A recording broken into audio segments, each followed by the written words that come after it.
Hello, my name is Mosheh Yeroozedek. I'm an interdisciplinary studies senior.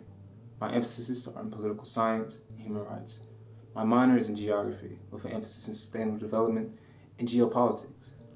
Today we'll be discussing my research project, Mississippi, the future of the developed world.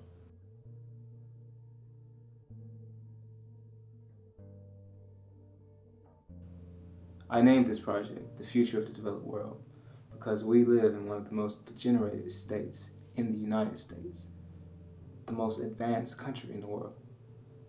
My question serves to the point as why this state, which exhibits some conditions likened to those in the global south, in the midst of the richest country in the world, has the problems that it does. This is a problem that many researchers at our university are currently looking into. I'm in a couple of groups with them. And we've all come to one consensus at many points. It's not one little thing, or it's not one aspect of our state, which just brings us to this point. But there are many things.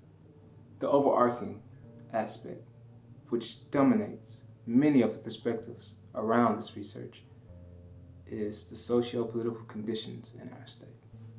There are many cases where there's just overt racism, and the policies, continuing policies of institutional racism, where they've barred very disadvantaged populations from being able to become developed, to acquire any sort of capital or political power. This study begins with a short literature review, briefly detailing some of the institutional racist policies that we enforce in our state, that we've allowed to continue forward even until now.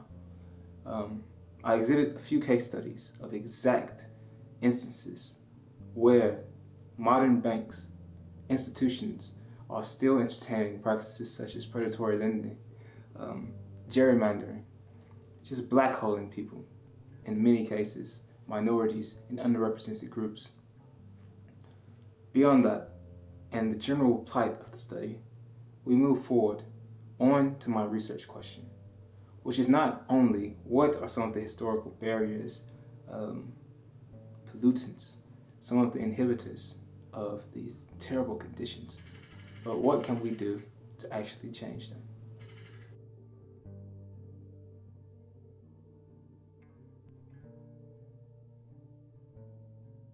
In the second portion of the study, what I wanted to do was offer a proposal, a small community scale proposal that communities throughout our state could start using to perhaps initiate a path where they can turn their conditions. Primarily at the moment, many of the policies and political procedures which are enforcing this type of poverty throughout our state, and private interests as well, capitalism, which we've allowed to slip into the hand of economics as an inner part of our society when it is not. Amongst these things, I have to propose a process whereby these communities can experiment with their own development, taking their capital and being able to categorize it into these elements which I have enlisted under community capital, which is environmental capital, human capital, social capital, public structural capital, and so forth, and re-coordinating them to the point where commercial capital is not the first thing that we seek during the development process.